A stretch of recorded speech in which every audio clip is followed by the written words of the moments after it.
All right, let's talk about content. We all know the saying, content is king, right? But what happens when that king decides to ditch the old school castle and move onto the blockchain? That's exactly what we're digging into today with Tron. This isn't just about a few small changes. We're talking about a platform that's trying to build a completely new kingdom for creators. This quote it nails the vibe of this whole shift.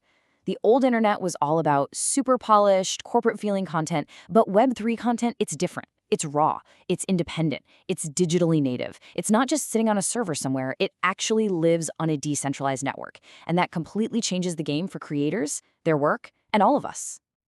So, this slide really gets to the heart of the problem Tron is trying to fix. On the left, you've got the world we all know: YouTube, Netflix, you name it. There are middlemen taking a big cut, these mysterious algorithms deciding what you get to see, and always that risk of censorship. But on the right, that's the promise of Web3. Creators get paid directly, they have actual freedom, and communities, not code, decide what's popular. To really get what Tron is doing, we first have to take a hard look at the world we're all living in right now. Let's call it the centralized kingdom. I mean, we've all felt these pain points, haven't we? Creators see a huge chunk of their earnings just vanish to the platform. We, the viewers, get stuck in these algorithmic bubbles, and oh my gosh, don't even get me started on having to watch some random ad right before the best part of a video. It's a clunky and frustrating system for everyone involved. So how does Tron plan to take on this massive kingdom? Well, it's not trying to play by the old rules. It's positioning itself as the leader of a rebellion, and it's armed with a very clear, very disruptive mission. And there it is, laid out nice and simple.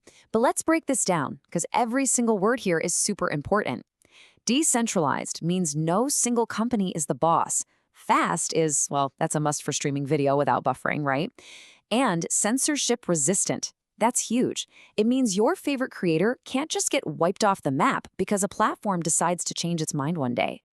I gotta say, I absolutely love this analogy. It makes a really complex idea just click. Just picture it. All your old physical media, your DVDs, CDs, whatever.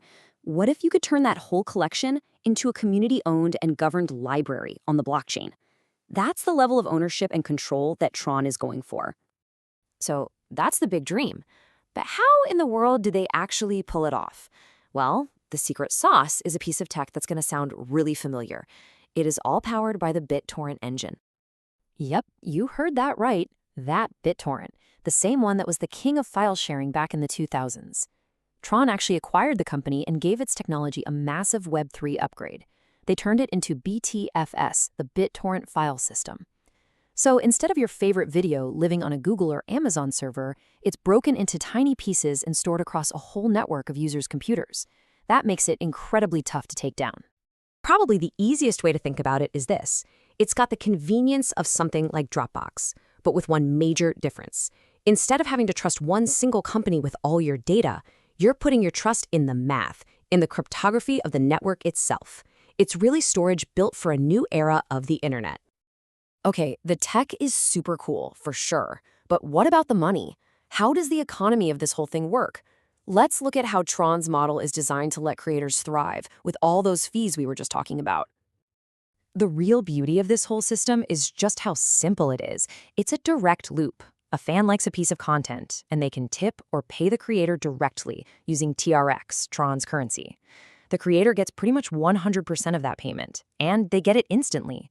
This super simple, low-fee transaction encourages more people to create and more people to support, which is what fuels the entire ecosystem. Now, for this direct economy to actually feel seamless, it has to be lightning fast, and Tron is built for exactly that kind of speed. It can handle over 2,000 transactions every single second. That kind of high performance is absolutely essential for things like media apps. So why does that speed really matter to you and me? Well, on some blockchains, one big DeFi whale making a giant trade can basically cause a traffic jam for the whole network. Suddenly, everyone else's little transactions get super slow and super expensive. Tron's whole architecture is designed to stop that from happening, making sure that streaming a video or sending a tiny tip is always fast and cheap. Okay, so a fast network is great, but it also has to be secure and managed well, right? Especially when you're building it to handle the beautiful, messy chaos of user-generated content from all over the world. Tron keeps itself secure using a system called Delegated Proof of Stake, or DPoS for short. So instead of having thousands of computers all competing against each other to validate transactions, which is slow and uses a ton of energy, the community that holds TRX tokens actually votes to elect a small, trusted group of validators. This smaller crew can confirm everything much, much faster, and that's how Tron manages to be both speedy and secure. At the end of the day, it's just a more efficient and democratic way to run a network.